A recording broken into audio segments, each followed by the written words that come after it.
Well, let's get more now on our top story. The British father who's appealed to his son to leave the militant group ISIS, who are fighting in Iraq, and come home. Well, joining us now from central London is the Imam Ajmel Masroor, who's a member of the Muslim Council of Britain. How concerned are you about these videos, these men using their religion, your religion, as an excuse to kill? They are absolutely wrong. It's abhorrent behavior, and we have to condemn it categorically. We need to be very tough on extremism, and we need to become even tougher on the causes of extremism. We need to come together, create a collective conscience and a narrative where there is no room for such people. But at the same time, we also need to make sure our government isn't siding with dictators and despots in the world. Our silence in Syria, our silence in Iraq, destabilization of the entire region has caused this unfortunate development, and we need to do something about it. We need to end the unethical foreign policies that our government have been pursuing. Can you understand the appeal to young British Muslims to go out there and fight? I can understand their grievances, and I think everyone with grievances don't have any justification to pick up guns and therefore go out there to fight and wage a war. But at the same time, we also need to understand that 200,000 people in Syria have been killed, and we've done very little to stop that. Iraq has been destabilized because of Mr. Blair's foreign adventure, illegal Iraq war. So while we condemn these young people categorically for what they're doing, we condemn ISIS for their violence and brutality, and we call on young Muslims not to go there. We also need to tell our government to behave well and start behaving ethically when it comes to foreign policy, and not side the dictators and despots, as well as support democracy and freedom for people all across the globe. Who do you think is responsible for radicalizing these young men? I think we are all responsible for it. If we had done something about what's happening in Syria, if we had not invaded Iraq war, if we had not sent those drones to kill innocent people in Afghanistan, in Somalia, in Yemen, if we had not done all of those things, also other long-term grievances such as Palestine has been occupied for a long time, Palestinians have been refugees in their own homes for years. All these long-term grievances, we haven't solved them in honesty. In all honesty, we've just left them to fester. We need to sort those out, and then I can almost say, most people can guarantee those who are extreme, they'll find no reasons to be extreme any longer. What are the imams saying about these videos in the mosques? Well, I talked about it in my sermon yesterday in the mosque in Friday, and I said it categorically that these idiots who are doing this, they're not doing it in the name of Islam. Iraq and its destabilization was not caused by Islam.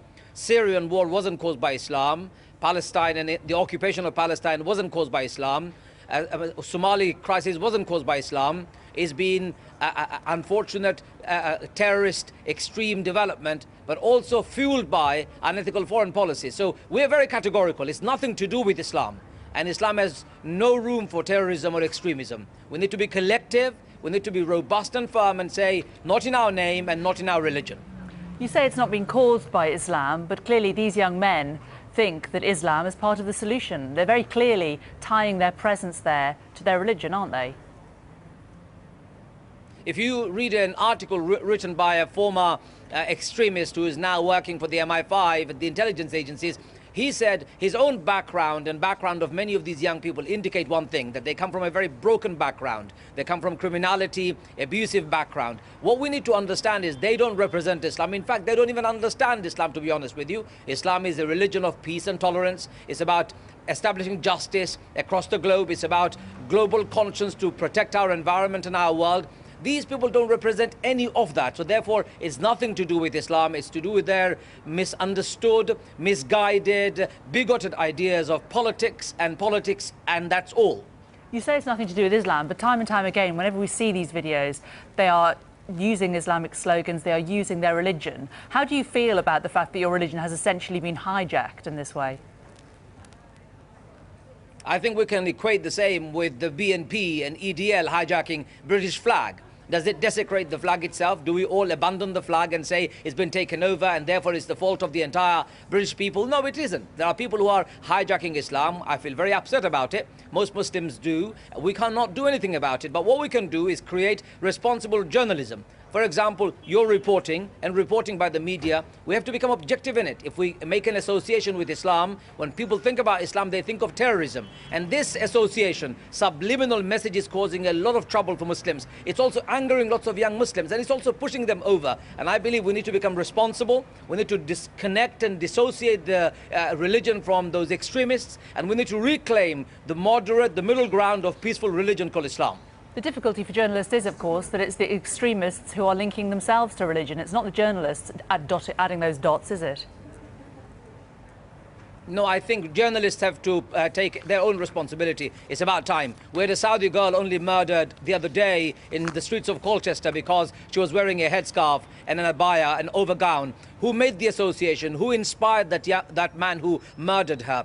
Was it that our journalists who were writing and constantly associating Muslim and practicing Islam with terrorism and extremism that inspired that man to kill? We need to be responsible. We need to understand that all Muslims are not terrorists, and when we say Islam is terrorist, when we say Islam is extremist, we bring Islam to it.